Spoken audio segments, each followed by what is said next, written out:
बहुत से लोग 1.5 दिन के लिए बप्पा को अपने घर लाते हैं, 10 दिन के लिए भी बप्पा को लाते हैं। तो अलग अलग दिनों का क्या अलग अलग महत्व होता है? देखिए, ऐसा है नवजोत जी कि जो जितना ज़्यादा जो है मान लीजिए मीठा आप डालेंगे, उतना ज़्यादा उसमें मिठास आएगी। जो जितना ज़्यादा जो है भक्ति के प्रति समर्पित होकर अपना समय देगा, उसको प्रतिफल उतना ज़्यादा ही प्राप्त होगा।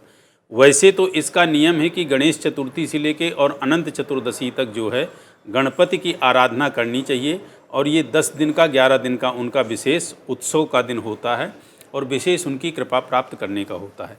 यदि किसी के पास सामर्थ्य नहीं है और बड़ी व्यस्तता है, आज की दौड़ की जो भाग दौड़ वाली जो है जीवन है, तो वो 1.5 दिन में भी विसर्जन कर सकता है, 3 दिन में भी कर सकता है, 5 दिन में भी कर सकता है, 7 दिन में भी कर सकता है, और वो 10 दिन में 11 दिन में भी कर सकता है। तो इस तरह से विधान है गणपति के विसर्जन का।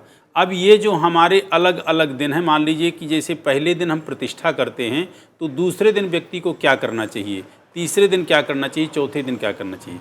देखिए, जैसे सभी लोग बता रहे हैं वही सब चीज़ें करनी होती हैं। आप गणेश जी का सबसे ज़्यादा जो है अर्चन होता है, और जैसे अभी सभी ने बताया कि दुर्वा, तो दुर्वा से आप सहस्त्र अर्चन करें गणेश जी का। आता भी है गणपति अथर्वशीष में, यो दुर्वांग कुरैर्जयति शबै श्रवणोपमो भवति, यो मोदक सहस्त्रेण यजति, यो लाजैर्यजति। तो आप मोदक से, लाजा से, दूर्वा से, आदि आदि चीज़ों से सहस्त्र अर्चन करें, तो निश्चित रूप से आपको इस जीवन में वह सब फल प्राप्त होगा जिस फल के लिए आपने जो है गजानन गणेश की कामना की है। रही बात अब जैसे 1.5 दिन के लिए हैं, तो आपको विसर्जन करना है, तो विसर्जन का भी इनका विधान होता है कि आप जो है इनका पूजन करें बाकायदे। जैसे आप लाते मतलब सुबह पूजन करते हैं, उसी प्रकार जिस वक्त आप विसर्जन करेंगे उस वक्त इनका विधान से पूजन करें। पूजन के बाद बाकायदे आरती करें। आरती के बाद बाकायदे आप इनकी जो है जिन भी देवताओं का आवाहन किया, जैसे हमने यहाँ अपने गणपति जी के यहाँ गणपति का, साथ में उनके माँ गौरा का कलश आदि और संक्षिप्त नवग्रह षोडश मातृका आदि का आवाहन किया है, तो उनका सबका आप विसर्जन करेंगे। और गणपति का ये फिर बता दूं, विसर्जन नहीं होता है। गणपति, कुबेर और लक्ष्मी, इन 3 का यदि हमने विसर्जन कर दिया तो हमारी ज़िंदगी से धन धान्य, ज्ञान, विवेक, बुद्धि सब खत्म हो जाएगी। तो गणपति की जो आप पार्थिव जो उनकी जो है मूर्ति बनाते हो या पार्थिव मूर्ति लाते हो, सिर्फ उस मूर्ति का आप जो है विसर्जन करते हैं। स्थूल गणेश आपके जो है, सूक्ष्म गणेश आपके घर में ही निवास करते हैं। बिल्कुल।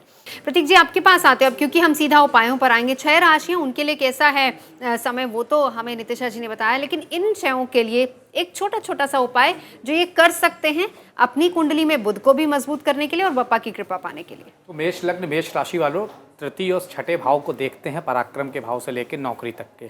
तो निश्चित तौर पर आपको 5 साल से छोटे बच्चे को नाशपाती दान कर देने चाहिए। ये आप अगले 3 दिन शुक्रवार तक कभी भी कर सकते हो, या अनंत चतुर्दशी के दिन कर सकते हो। वृषभ लग्न, वृषभ राशि वालों, आपको खास तौर से गौ माता को घास खिलानी है अनंत चतुर्दशी के पहले पहले। आज बृहस्पतिवार का दिन है, आज खिला दें तो बहुत बेहतर रहेगा। जल्दी से बात कर लेते हैं मिथुन लग्न और मिथुन राशि वालों की।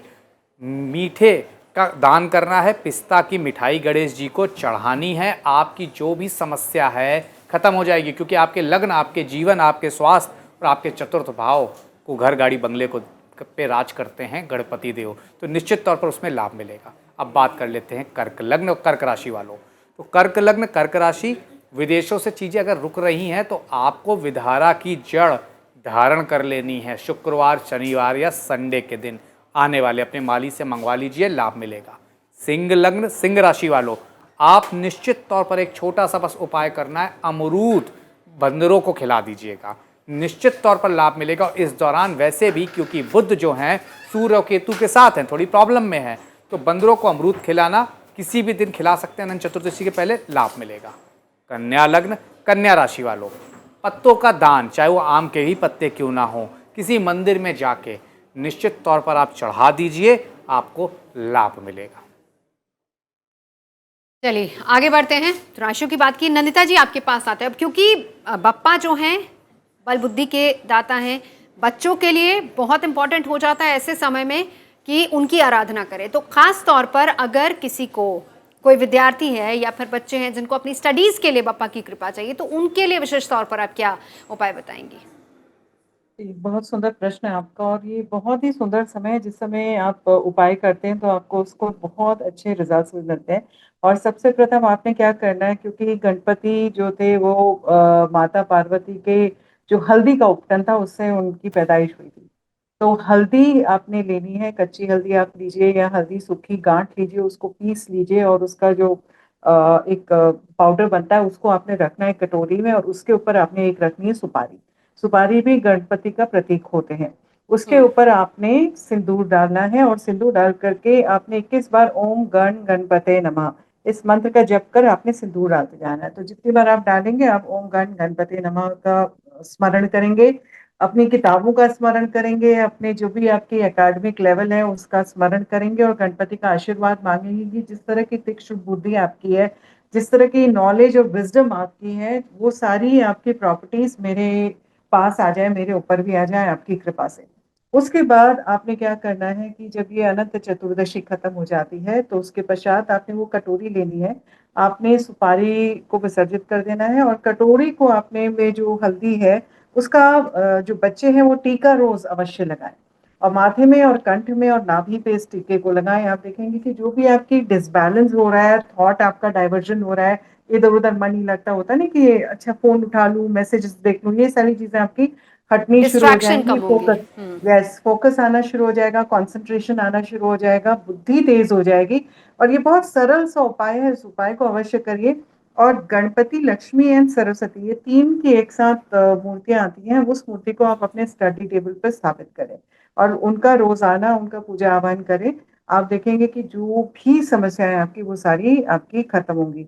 और एक पंडित जी ने बड़ा अच्छा बोला कि गणपति को विसर्जित नहीं करते, और स्पेशली उत्तर भारत में जो गणपति हम मना रहे हैं, ये देखा देखे हमको एक्चुअली गणपति, गणेश चतुर्थी उत्तर भारत में बहुत धूमधाम से मनाई जाती है, लेकिन ये जो गणेश उत्सव 10 दिन का है उसकी कहानी अलग है, क्योंकि वो तो अपने भाई कार्तिकेय से मिलने साउथ इंडिया गए, महाराष्ट्र में जाकर के सबसे प्रथम उनको उन्होंने मिले कार्तिकेय जी से, क्योंकि माता पार्वती बहुत परेशान थी कि कार्तिकेय तो साउथ इंडिया में जाके वहां के राजा घोषित हो गए तो आ नहीं रहे, तो उनकी उनका क्या स्टेटस है ये सब पता करने के लिए गणपति गए। सो वो 10 दिन उनके मेहमान बन के रहे, उनका आतिथ्य हुआ, उनका सत्कार हुआ, उन्होंने वहां की नकारात्मक ऊर्जाएं जी। हटाई और बहुत प्रेम से वो वहां से निकले। गणपति उत्तर भारत के दिक्पाल हैं, उत्तर भारत में उनका घर है। आप अपने घर पे किसी को अतिथि नहीं बनाते और उनको विसर्जित नहीं करते, उनको भेजते नहीं है। अगर बिल्कुल। आप उत्तर भारत में आप गणपति लेके आए हैं तो आप उनको स्थापित करिए, उनकी प्राण प्रतिष्ठा करके घर पे रखिए और पूजित करिए उनको। आप बिल्कुल। दूसरे पंडाल है वहां जाके पूजा अर्चना कर लीजिए, वो आपकी श्रद्धा है, लेकिन खुद के ठीक है। घर पे अगर आपने स्थापित करा उसको आप उसको परमानेंट स्थापित ये करिए भी अगर ये आप भी उत्तर एक बहुत भारत में बड़ी हैं। मान्यता है, जैसा जी नंदिता जी बता रही हैं, क्योंकि वो दक्षिण में इसलिए विसर्जित किया जाता है क्योंकि वहां पर कार्तिकेय से मिलने के लिए वो गए थे। वो तो उत्तर में उनका अपना घर है, इसलिए हम घर है गणपति जी। को अपने साथ ही रखते हैं। नितिशा जी, तुला वृश्चिक धनु राशि। जी, तुला राशि के जो जातक हैं उनके लिए गणेश जी का क्या आशीर्वाद आ रहा है? तुला राशि के लिए भाग्य भाव के मालिक बुध हैं और 12th हाउस यानी द्वादश भाव के मालिक भी बुध है। यानी अब आपके कार्यों में प्रगति आने वाली है, आपके भाग्य खुलने वाले हैं। जो अभी तक कार्यों में दिक्कत आ रही थी अब वो होने के चांसेस आपके बन रही हैं, नई योजनाओं की शुरुआत हो रही है। गणेश जी आपके लिए पारिवारिक सुख और सौहार्द लेकर के आ रहे हैं, संबंधों में मधुरता को लेकर के आ रहे हैं। स्पेशली संबंध जो मधुर होंगे वो होंगे संतान के साथ और मित्रों के साथ। आप लोग तुला राशि के लिए जो उपाय रहेगा, छोटे से चांदी के गणेश जी अपने घर पे लाएं, उनका अभिषेक करें, सफ़ेद चंदन का प्रयोग कर सकते हैं। और अगर आप पंचामृत से अभिषेक करते हैं तो गणेश जी आपसे बहुत जल्दी प्रसन्न हो जाएंगे। तुला राशि के बाद बात करेंगे वृश्चिक राशि की। वृश्चिक राशि के 10th हाउस यानी आपके जो जितना कार्य क्षेत्र है उसमें बुध महाराज गोचर कर रहे हैं, यानी अब आपके कार्यों में प्रगति आने वाली है, प्रमोशन, व्यवसाय में वृद्धि होने के चांसेस बन रहे हैं। तो वृश्चिक राशि वालों के लिए समय काफ़ी अच्छा है, आत्मबल आपका मजबूत रहेगा। और जो विघ्नहर्ता गणेश जी आपके विघ्नों को हरने वाले हैं वो ये है कि मानसिक तनाव इस समय आपके कम होते हुए नजर आएंगे। वृश्चिक राशि वाले गणेश जी पर लाल रंग की वस्तुएं अर्पित कर सकते हैं, गुड़ से बनी वस्तुएं को भोग लगा सकते हैं, और साथ ही साथ अगर आप लाल रंग के चंदन का प्रयोग करते हैं तो आपके लिए अति उत्तम रहने वाला है। वृश्चिक राशि के बाद हम बात करेंगे धनु राशि के जातकों के लिए। धनु राशि के जातकों के लिए इस समय विदेश से संबंधित यात्राएं बहुत अच्छी रहने वाली हैं, और जो लोग पढ़ाई अभी भी कर रहे हैं या फिर कई रहस्यों को जानना चाहते हैं तो अब वो रहस्य उनके आगे उजागर होंगे। शिक्षा के लिए समय आपके लिए काफ़ी अच्छा रहने वाला है, ये गणेश जी का आपके लिए आशीर्वाद है। और जो विघ्न वो हटते हुए नजर आ रहे हैं आपके बॉस के साथ, आपके गुरुओं के साथ, इस समय आपके संबंध काफ़ी मजबूत रहने वाले हैं। केले के पत्ते पर अगर आप बेसन से बने लड्डू या मोदक उन्हें अर्पित करते हैं तो बहुत अति उत्तम रहने वाला है। बिल्कुल। अब जल्दी से इन तीनों राशियों के एक छोटे छोटे से उपाय प्रतीक जी। देखिए, तुला लग्न तुला राशि वालों, आपके तो भाग्येश हैं, तो निश्चित तौर पर मोदक चढ़ाइए, हर रोज चढ़ाइए, और अनंत चतुर्दशी के दिन जरूर चढ़ाइए गणेश जी को, और उसका वितरण 5 साल से छोटे बच्चों में करवा दीजिए। वृश्चिक लग्न वृश्चिक राशि वालों, आपको सफ़ेद चंदन की माला गणेश जी पर चढ़ानी है। बुधवार के दिन, आने वाले बुधवार के दिन बहुत लाभ होगा, जो भी मनोकामना आपकी बची हुई है पूर्ण हो जाएगी। धनु लग्न धनु राशि वालों, आप निश्चित तौर पर सिंदूर चढ़ा सकते हैं। जिन लोगों का विवाह नहीं हो रहा है उन्हें सिंदूर चढ़ाना चाहिए। उसी के साथ साथ एक कलम अपने बच्चे के हाथ से गणेश जी के पास रखवा दीजिए, अनंत चतुर्दशी के दिन उठा लीजिएगा, और उसी से हो सके तो वो एग्ज़ाम दे। देखिए कैसे आपके नंबर और आपकी पढ़ाई में बेहतरी आ जाती है। बिल्कुल। चलिए अब एक बार अरविंद जी आपके पास आते हुए, 1.5 दिन और 10 दिन आपने बहुत अच्छा बताया कि हर कोई अपनी श्रद्धा आस्था के हिसाब से करता है, लेकिन अब वो लोग जो 1.5 दिन के बाद विसर्जन कर रहे हैं, किन नियमों का खास ख्याल उनको रखना है खास तौर पर विसर्जन करते समय? जी जी देखिए, विसर्जन में एक तो इन नियमों का विशेष ख्याल रखना है कि आपने जिन भी देवताओं का आवाहन किया है उनका आप पूजन अवश्य करें। जैसे हम किसी व्यक्ति का स्वागत करते हैं उसी प्रकार उसका जब प्रस्थान होता है हमारे घर से, तो उसके प्रस्थान में भी हम वही पूरी तरह से जो है सम्मान, आदर और सब कुछ जो है प्रकट करते हैं। तो इसका जो है विशेष ध्यान रखेंगे। जो वस्तु जहाँ जिस जगह विसर्जित होनी है उसको उसी प्रकार वैसे ही विसर्जित करें। 1.5 दिन के लिए, 5 दिन के लिए, 3 दिन के लिए, जितने दिन के लिए भी गणपति आप अपने पास रखें। प्रायः हमारे यहाँ से जो भी लाइव अभी हो रहे हैं उन सभी का एक ही संदेश है, रक्त चंदन, सिंदूर, दूर्वा, ये क्या है? गणपति अथर्वशीष।